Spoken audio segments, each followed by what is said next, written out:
আসসালামু আলাইকুম ওয়া রাহমাতুল্লাহি ওয়া বারাকাতুহু। প্রিয় ভাই, আমরা জানি একজন অপরজনকে সালাম দেয়, কিন্তু আপনি কি জানেন সে সালাম দিলে নেকি পাওয়া যায়, সালাম দিলে সওয়াব পাওয়া যায়। সালাম শুধু শুভেচ্ছা নয়, বরঞ্চ সালাম দেওয়াটা হইছে একটা ইবাদত। সালাম হইছে একটা দুয়া। সালাম হইছে ভালোবাসার একটা বন্ধন। সালাম হইছে নেকি অর্জনের একটা মাধ্যম। তাই সালামকে শুধু শুভেচ্ছা মনে করবেন না। আজকে বলবো সালামের ফজিলত কি।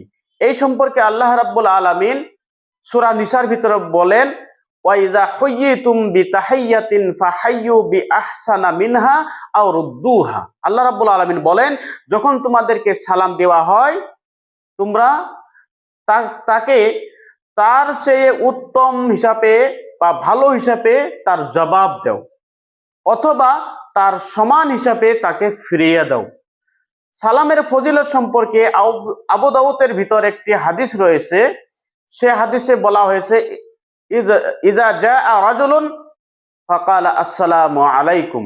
তো একজন ব্যক্তি আসলেন, আসার পর রাসূলুল্লাহ সাল্লাল্লাহু আলাইহি সাল্লামকে বললেন আসসালামু আলাইকুম। ফাকালা আশারা। রাসূলুল্লাহ সাল্লাল্লাহু আলাইহি সাল্লাম বললেন এই ব্যক্তির জন্য 10টি নেকি। সুম্মা জাআ আখার ফাকালা আসসালামু আলাইকুম ওয়া রাহমাতুল্লাহ। তারপর আবার একজন ব্যক্তি আসলেন, আসার পর বললেন আসসালামু আলাইকুম ওয়া রাহমাতুল্লাহ। ফাকালা ইশরুন। রাসূলুল্লাহ সাল্লাল্লাহু আলাইহি সাল্লাম বললেন এই ব্যক্তির জন্য 20টি নেকি। সুম্মা জাআ আখার ফাকালা আসসালামু আলাইকুম ওয়া রাহমাতুল্লাহি ওয়া বারাকাতুহু। ফাকালা সালাসুন। তারপর আবার একজন ব্যক্তি আসলেন, আসার পর রাসূলুল্লাহ সাল্লাল্লাহু আলাইহি সাল্লামকে বললেন আসসালামু আলাইকুম ওয়া রাহমাতুল্লাহি ওয়া বারাকাতুহু।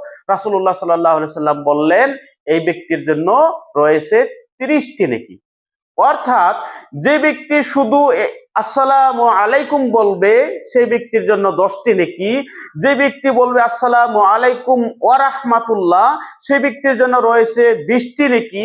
যে ব্যক্তি পরিপূর্ণ হিসেবে বলবে আসসালামু আলাইকুম ওয়া রাহমাতুল্লাহি ওয়া বারাকাতুহু সেই ব্যক্তির জন্য রয়েছে 30টি নেকি। তার জন্যই প্রিয় ভাই বন্ধু সকল, আপনারা কেউই সালামকে শুধু শুভেচ্ছা বলে অবহেলা করবেন না, বরঞ্চ সালাম একটি ইবাদত। সালামের জরিয়তে ভালোবাসা বাড়ে। সালামের জরিয়তে মানুষ সওয়াব পায়। গতিকে এই সালামটা পরস্পর বেশি বেশি দেওয়া আমাদের উচিত। তার জন্য বেশি বেশি সালাম প্রচার করেন, প্রসার করেন।